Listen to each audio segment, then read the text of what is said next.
இறையேசுவில் பிரியமுள்ள சகோதர சகோதரிகளே, மீண்டும் இந்த புதிய நாளை கொடுத்த ஆண்டவருக்கு நன்றி கூறுவோம். இந்த நாளினது இறைவார்த்தையை நாம் கேட்போம். ஆகஸ்ட் மாதம் 11ஆம் தேதி செவ்வாய்க்கிழமை. புனித மத்தேயு எழுதிய பரிசுத்த நற்செய்தியிலிருந்து வாசகம். அதிகாரம் 18, திருவசனங்கள் 1 முதல் 5 மற்றும் 10 முதல் 14 முடிய.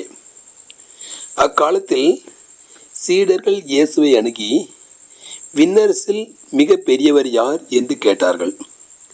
அவர் ஒரு சிறு பிள்ளையை அழைத்து அவர்கள் நடுவில் நிறுத்தி பின்வருமாறு கூறினார்: நீங்கள் மனம் திரும்பி சிறு பிள்ளைகளைப் போல ஆகாவிட்டால் விண்ணரசில் புகமாட்டீர்கள் என உறுதியாக உங்களுக்கு சொல்கிறேன். இந்த சிறு பிள்ளையைப் போல தம்மை தாழ்த்தி கொள்பவரே விண்ணரசில் மிக பெரியவர். இத்தகைய சிறு பிள்ளை ஒன்றை என் பெயரால் ஏற்றுக்கொள்பவர் எவருமே என்னையே ஏற்றுக்கொள்கிறார்.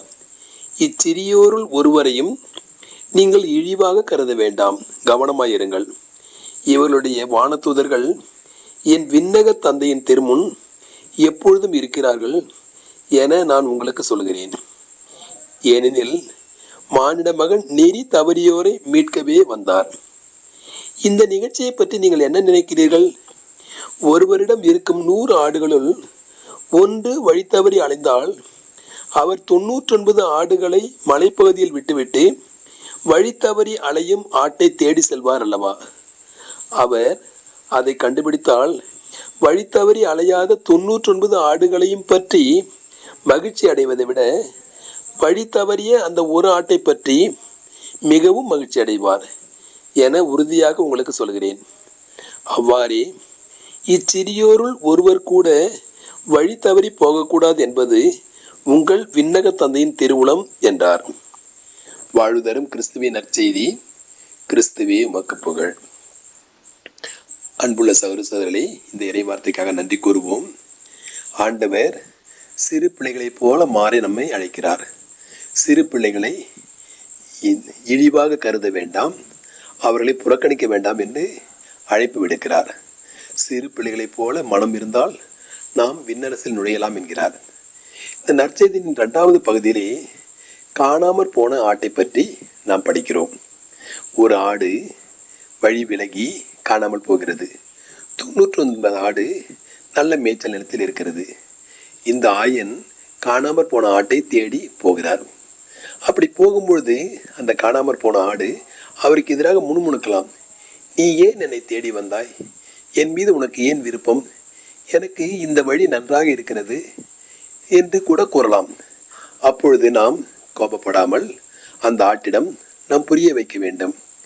உனக்கும் எனக்கும் தலைமை ஆயர் ஒருவர் இருக்கிறார். அவர் சொல்படிதான் நான் கேட்க வேண்டும்.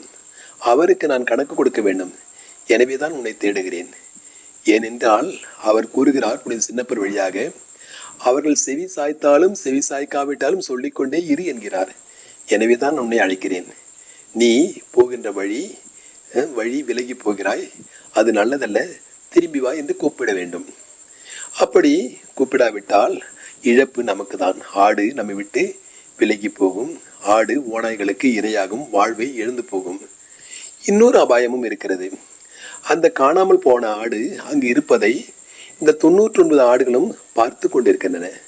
இந்த மேய்ப்பர் என்ன செய்கிறார்? அந்த ஆட்டை திருப்பி கொண்டு வருகிறாரா இல்லையா என்றெல்லாம் பார்க்கின்றன. நாம் அதை கூப்பிடாவிட்டால் இந்த ஆடுகள் யோசிக்கும், அது நன்றாகத்தானே இருக்கிறது, நாமும் அந்த வழி சென்றால் என்ன என்று இந்த ஆடுகள் அதை நோக்கி ஓடவும் வாய்ப்பு இருக்கிறது. 99 ஒரு நாளைக்கு 98 ஆகும், ஒரு நாளைக்கு 97 ஆகும். இப்படியாக நாம் நல்லவற்றையும் வலுவானதையும் கூட இழந்து விடுவோம். நல்ல ஆடுகள் அதற்கு ஒழுங்கான போஷாக்கு தராமல், இறைவார்த்தையை தராமல் நாம் அதனையும் இழப்பவர்களாக ஆகுவோம். எனவே அன்புள்ள சகோதரர்களே, அந்த ஆடு, காணாமற் போன ஆடு நாம் தேடி கண்டுபிடிக்க வேண்டும். அந்த காணாமற் போன ஆடு நெடுந்தொலைவு சென்று விட்டது. வழி விலகி தூரம் நடந்து ஆண்டவரை விட்டு விலகி சென்று கால்கள் சோர்வடைந்துள்ளன.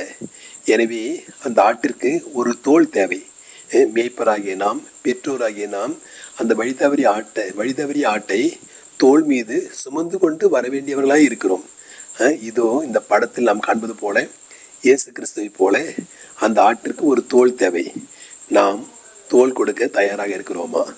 தோல் மீது சுமந்து வந்து அந்த கடவுளுடைய மந்தையில் அதை சேர்த்து கொள்வோம். அப்பொழுது விண்ணகத்தில் பெருமகிழ்ச்சி உண்டாகும். பெருமகிழ்ச்சியை காணும் ஆண்டவர் நமக்கு பிரதிபலன் அளிப்பார். நன்று நன்று நம்பிக்கைக்குரிய நல்ல ஊழியனே, சிறு சிறு காரியங்களில் நம்பிக்கையுரியவனாய் இருந்தாய், உன் தலைவராகி என் மகிழ்ச்சியில் பங்கு கொள் என்று நமக்கு நமது செயலை குறித்து கடவுள் மகிழ்வார். எனவே இந்த ஒரு சிந்தனையோடு இந்த நாளினை நாம் தொடங்குவோம். இந்த நாளினுடைய எல்லா பணிகளையும் நிறைவுற செய்து ஆண்டவருக்கு மகிமை சேர்ப்போம். சமாதானம்.